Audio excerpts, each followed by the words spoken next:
अपना घर के सामान के, अपना बेटा के, अपना पति के युवा फोन करके बता दी ये बचवा आपकी हरी दिवाली के छठ में जब घरे आई तो अब 10-12 हजार रुपया के रोजी रोजगार खातिर बिहार से बाहर ना जाए के पड़ी। सबको मंजूर है ना भाई, सबको मंजूर है ना। कोई काम होके चाहे ना, पहले ही पलायन बंद होके के चाहिए ना होके के चाहिए। 2 रुपया कमे मिलो लेकिन अपना घर पर सामान मिलवाइए, घरे काम मिल जाओ, एक से बढ़िया कुछ नहीं होके के चाहिए ना। हम 2 गरीब बिहार में पैदल चलने हैं, 5,000 गाँव में पैदल गए, सब आदमी ये कहते हैं भैया कुछ होके ना खाली पढ़ाई और रोजगार की व्यवस्था करा दी, हमने के सब कुछ अपने से कर निकल जाए। हमने के नानी गली ना चाहिए, हमने के भैया 5 किलो अनाज ना चाहिए, हमने के रोजगार हो जाओ, लेकर के ट्रेन में, बस में, जानवर के तरह बैठ के जाए ना पड़ो। राउर घर के लड़का जाता बड़ी मजदूरी करे। अरे भाई जो लड़के आपके घर के बच्चे गए बाहर मजदूरी करने, तो दिल्ली बॉम्बे में जाके आदमी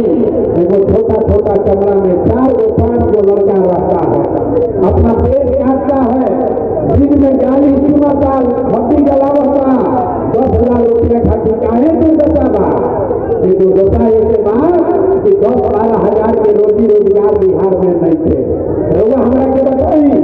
ऐसा उत्तर प्रदेश से कोई गोपालगंज में नौकरी मजदूरी करे आओ था? कोई आया भाई? कोई उड़ीसा से, झारखंड से नौकरी मजदूरी करे बिहार में आओ था? कोई क्या गरीबी नहीं थे? कोई जो गरीबी का, कोई जो भ्रष्टाचार बा, कोई जो के नेता चोरी करता सो, लेकिन जितना बदमाशी या लूट ऐसा बिहार में बा इतना कहीं दूसरा जगह नहीं थे। तब बिहार में के दो संकल्प नहीं और कुछ होके चाहे ना, हमने के लड़कन के पढ़ाई और रोजगार जरूर होके के चाहिए। सब लोग तैयार है पर बाकी नहीं थे। आज कभी बारिश में पूरा बात ना भई तो बरौली में फिर से हमारा आगे के पड़ी। आज आपका धन्यवाद करके आए हैं, आज राउत धन्यवाद करे आई बनी ना बारिश में बेजा फिरल बनी, लेकिन फिर हम दोबारा से आई लोगों से बात करे कि पूरा रास्ता पूरा आगे के कैसे करके कोई कोई काम ये बतावे खातिर फिर से आई। आज के लोग खाली आशीर्वाद दी और एक संकल्प लेके जाई, अगला बार हो एक बार जीवन में संकल्प लेने के बाद गरीबी से निकले के एक रास्ता बा। अगला बार हो एक बार संकल्प लेने के बाद वोट देते समय एक ही बात याद रखिए, वोट जिसको मन है उसको दीजिए, लेकिन एक संकल्प याद रखिए, अगली बार हो किसी नेता के लिए नहीं, किसी दल के लिए नहीं, अपने जात के लिए नहीं, हिंदू मुसलमान के लिए नहीं, नाली गली के लिए नहीं, मंदिर मस्जिद के लिए नहीं, 5 किलो अनाज के लिए नहीं, जीवन में एक बार वोट अपना बच्चा खातिर देने के बाद, अपना बच्चन के पढ़ाई का रोजगार खातिर देने के बाद सारे लोग एक ये रास्ता याद करे के बाद वोटे में वो ताकत बा। मोदी के चेहरा देख के वोट होगी तो चाय बेचे वाला मोदी देश के राजा हो गई और फिलहाल वोट हो ताकत बा। आपने लालू का चेहरा देख कर वोट भैया तो भाई चलाने वाला लालू जी 30 वर्ष से बिहार के राजा बारह, नीतीश के चेहरा देख के वोट होगी तो बैठ का लड़का नीतीश कुमार 30 वर्ष से बिहार में राजा बारह। एक बार अपन भाई अपन बेटा प्रधान किशोर के बात मानी, एक बार जीवन में वोट होगा, लड़कन के चेहरा देख के दी राहुल वोट में इतना ताकत बा, राहुल लड़का भी बेरोजगार ना रही। लेकिन अगला बार वोट नेता जी के नहीं खेदे देखे, लालू नीतीश मोदी प्रधान किशोर के नहीं खेदे देखे। अगला बार वोट अपना बच्चन खातिर देने के बाद, अपना लड़कन के पढ़ाई रोजगार खातिर देने के बाद वो समझ जाई राहुल जिंदगी अपने रहने वाला नहीं थे। हम झूठ बात ना बोली। अरे राहुल जिंदगी अपने सुन रही, हमारे उम्र बात 46 करी, आप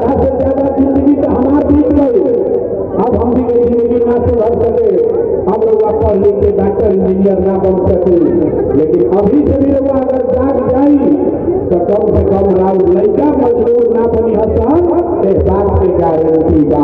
जैसे भैया जीवन में एक बार हो आपन चाहे कितनो कष्ट हो गए, कम से कम एक बार संकल्प लीजिए अपना लड़कन के पढ़ाई रोजगार खातिर वोट नहीं जा। देखिए हमार बाबा, हमार आपन बाबा मजदूर रहन, बैलगाड़ी चलावत रहन, 7 गो 8 गो लड़कन में एक हमार दादू जी के लोग मजदूरी करके 7 भाई मिलके हमारा बाबू जी के लोग पढ़ावल। हमार बाबू जी डॉक्टर हो गए, हमार बाबू जी हमरा के पढ़ाइए वाला, तब ना हम खड़ा होकर भाषण देता नहीं। जब राहुल लड़का पढ़वे ना करी, जब राहुल लड़का पढ़वे ना करी तो मजदूर ना बनी तो कलेक्टर बनी। अरे इतना तो बुझाई के चाहिए ना भाई। अरे गरीब के लड़का के पढ़ाई के कोई बातें नहीं थे करा। राहुल लड़का गरीब के लड़का जाता पढ़े तो खिचड़ी खाता पीवा वाला घर चला जाता। जैसे तय भाई बा कि जब आपकी हरिराज बदली तो दिसंबर महीना से हर गरीब के सुविधा दिहल गई कि जब तक राहुल सरकारी विद्यालय ना सुधरी अपना लड़का के प्राइवेट अंग्रेजी स्कूल में भेजी था, स्कूल भेजे के खर्चा सरकार के ओर से दिया जाई ताकि गरीब से गरीब का बच्चा भी अंग्रेजी स्कूल में पढ़ सके। आज आपसे खाएगा जाए से पहले के बात कहो, सब आदमी संकल्प ली आधा पेट खाई लेकिन अपना बच्चन के पढ़ाई। अगर आप लड़का पढ़ियो ना तो जीवन ना सुधरी। अगर बहुत गरीब बानी 5 गो लड़का बावल सबके नहीं पढ़ा सको, एक को भी पढ़ाइए लेकिन पढ़ाइए। एक गो लड़का अगर पढ़ जाई तो सब आदमी के गरीबी से ऊपर निकाल लीजिए। अगर लड़का ना पढ़ी तो वो मजदूरी करता नहीं, लड़कों को मजदूरी करे पड़ी, आगे भी मजदूरी करता है जिंदगी बीती। अगर गरीबी से निकले के बाद तो लड़कन के पढ़ावे के पड़ी। अगर लक्ष्मी चाहिए तो पहले सरस्वती के पूजा करे के पड़ी, दूसर कोनो उपाय नहीं थे। न नेता जी लोग जा नाली गली या सड़क के बात करके वोट लेके चल गई हम 20 बड़ी से लोग वोट देते बानी राहुल बता नीचे सुधर। हम वोट उतना मांगी, वोट नहीं मांगते हैं, वोट काहे ना मांगी। भाई वोट मांगे वाला तो हर एक बड़ी को कोई ना कोई आते बारो आदमी ये आई है बालक के हमारा के वोट दे दो, हम आई ना तो सब कुछ बाहर हो जाए। ये सुन के आदमी वोट गरीब आदमी दे ले जाता। जब 40-45 वर्ष तक कांग्रेस के जीतई नहीं, फिर गरीब के बेटा 15 वर्ष लालू जी के राजा बनेगी। अभी 20 वर्ष से नीतीश बाबू कुर्सी पर बैठल बड़ा दिल्ली में हमने के मोदी जी के जिता के देख लेनी जा। राहुल लेकर की जिंदगी ना बदल तब आई बड़ा प्रशांत किशोर हमार बात सुनाओ, हमरा पर भरोसा करके हमरा के वोट दे तो एक का गारंटी बाकी जीतने के बाद हम धोखा ना करो। अरे भाई वोटवा से पहले तो सब बढ़िए बतियावेला, वोट से पहले सब बढ़िए बतियावेला, वोट लेने के बाद राउर काटेला। यही से हम वोट ना मांगी, लेकिन वो रास्ता बतावत आनी कि वोट वाला रास्ता से निकली अपना लड़कन के पढ़ाई रोजगार खातिर जुगाड़ में लागी तबे सुधार होई। न तो नेता के लड़का हेलीकॉप्टर पर चली हो और राहुल लड़का चली रोड पर पैर में चप्पल भी नसीब ना हो। कोई राहुल लड़का के बात ना करी, कोई ना पूछी के राहुल लड़का पढ़ता कि ना। रउआ अगर अपने लड़का की चिंता ना करब तो कोई दल कोई नेता राहुल लड़का की चिंता ना करे। हम फिर से आई रउआ सब भीड़ में बने जा घरे जाए जा, लेकिन भरोसा रखी 3 महीना के अंदर बिहार में व्यवस्था बदले वाला बा। अब की हाली दिवाली में झाड़ू लेके हमने के लालू नीतीश मोदी के बाहर कर गई। बिहार में लालू नीतीश मोदी का राज नहीं, जनता का राज कायम किया जाएगा। बिहार में जनता के राज कायम होके के चाहिए कि ना होके के चाहिए, होके के चाहिए। पहले जाए कितना पे कार्ड बनवा लेना, कार्ड कोई बनैले बा परिवार में कार्ड ना बनैली सुनी एगो कार्ड बनता ही जा गारंटी है जनता के राज के रुको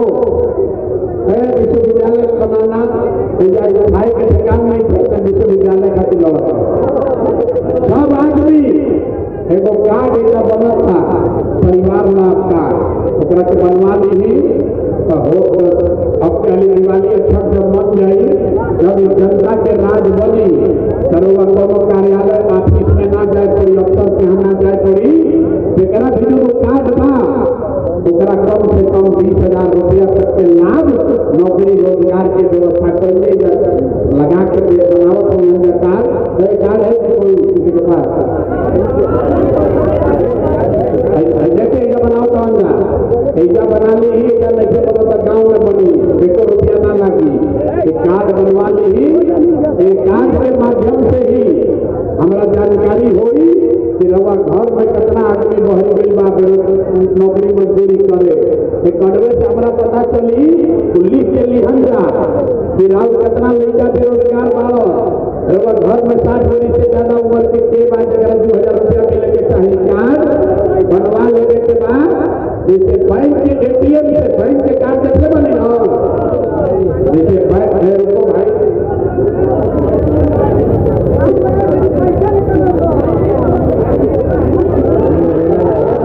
कार्ड बनाने के लिए कोई पैसा नहीं लगाए रुको जैसे बैंक के कार्ड होला ना बैंक में डाली लाख रुपया निकलेला और सही सरकार के ओर से कार्ड रखी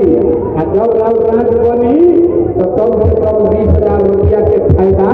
होके लागी पैसा एक बनावे के 1 रुपया ना लागी लेकिन जो चाहता कि हम जन राज से जुड़ी जनता के राज बनाई ओकर मेंबरशिप खातिर फार्म अलग से भरा कोई कार्ड फ्री में बा 1 रुपया भी ना लागी कार्ड फ्री में है इसको बनवा लीजिए पर नंबर लिखल बा राउ परिवार के नंबर लिखल बा हमारा एक कार्ड से पता चली एक आदमी से तो बात ना हो सके एक कार्ड से हमारा पता चली कि वह घर में 60 वर्ष से ज्यादा उम्र के बाद एक 2,000 रुपया मिले के चाहिए एक कड़वे से पता चली कि राउत सवाल कहाँ नौकरी मजदूरी करे गई तो अपना के बोला के इसे बिहार में कैसे 10-12,000 के रोजगार दिया एक कार्ड से पता चली कि रुआ अगर खेत ना करवा बिल्कुल मजदूर मुफ्त में मिलेगी एक कार्ड बनवा लीजिए कोई आदमी जब बना के घूम ले बाहर ऐसा नहीं पड़े अपना गाँव में बनवा ले गाँव में अभी बने अगला 20 दिन के अंदर एक नाम हो परिवार लाभ कार्ड गारंटी कार्ड हो वोट दे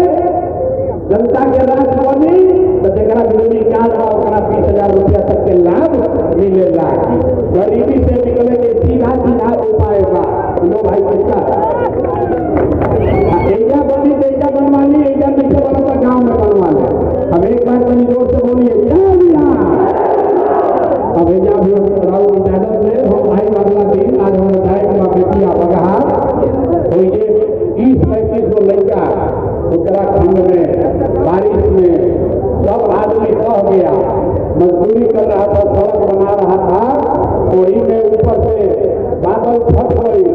25 आदमी से ज्यादा लड़का मर गई बड़ा कम 10-12 गो लास्ट तक नहीं थे मिला पता नहीं थे चला शिक्षा में तो भी अपने के जाए के बाद तो घरे जाए तक सुरक्षित अगला हाली फिर आई तो भेंट हो बहुत बहुत धन्यवाद मिलेगा भाई लोगों का काहे घबरा रहे अरे नीतीश कुमार को घेरे थे आप नीतीश कुमार को वोट देकर राजा बनाए